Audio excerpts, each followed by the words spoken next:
crosses coming to the box, when they have set plays, and he's got to lead the line. He gives them something different if things aren't quite going their way. That's the role he's going to play. All right? But I don't know why we're all so surprised that pre-season friendlies now are so intense. Because these games now are played in front of 70, 80,000. The atmosphere is brilliant inside. Ali's commentating. Well, what kind of pressure is that? Yeah, absolutely. Ali, like, obviously when you're there, you can see things maybe that we don't see on the TV. What struck you? Like, what struck, for example, Bellingham? Like, how important his role has become for Real Madrid.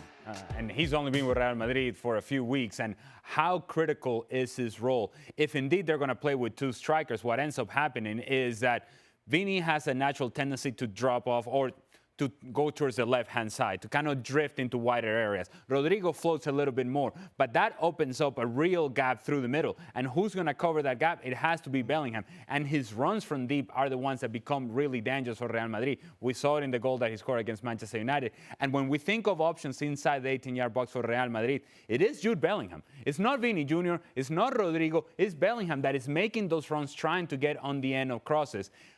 The other thing that I saw that I thought was interesting is that in the natural instinct of Vini Jr. drifting towards the left-hand side, when Joselu came on the field, now Vini full out left-hand side. And he was killing, and I mean killing Serginho Dest. Now, Serginho Dest is not the best defender, we know that. But you can just tell, for Vini, it is far more comfortable to be on that left-hand side, to be isolated.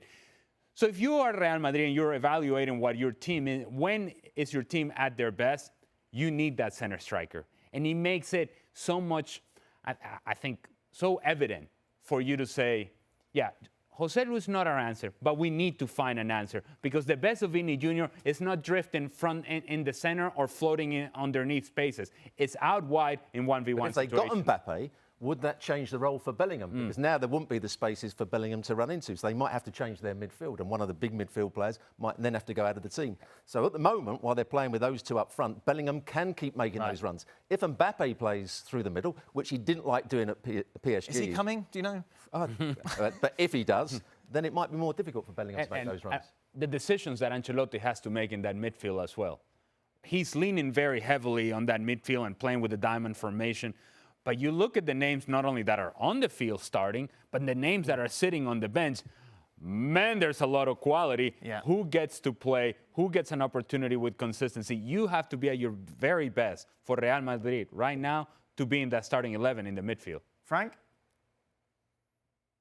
Yeah, according to what the guy says and what we see and the fact that Real Madrid is desperately looking for a striker, I really don't know why they didn't purchase or didn't push to get Kane. I mean, Kane knows how to play Harry Kane again, Frank. We can't go that round with that. No, but because yeah, but you have to, because you will have to play half of it. You will have to play 100 million instead of 200 million and something. You will have the chance to see Bellingham going forward because Kane knows exactly how to work with that kind of players. It would have been a perfect match. I don't understand what happened there. Well, because Mbappe's coming. Because Mbappe's coming next season, is it? So you're really going to pay all that money for Harry Kane? He wants a statue at Spurs. He wants to break the Premier League record.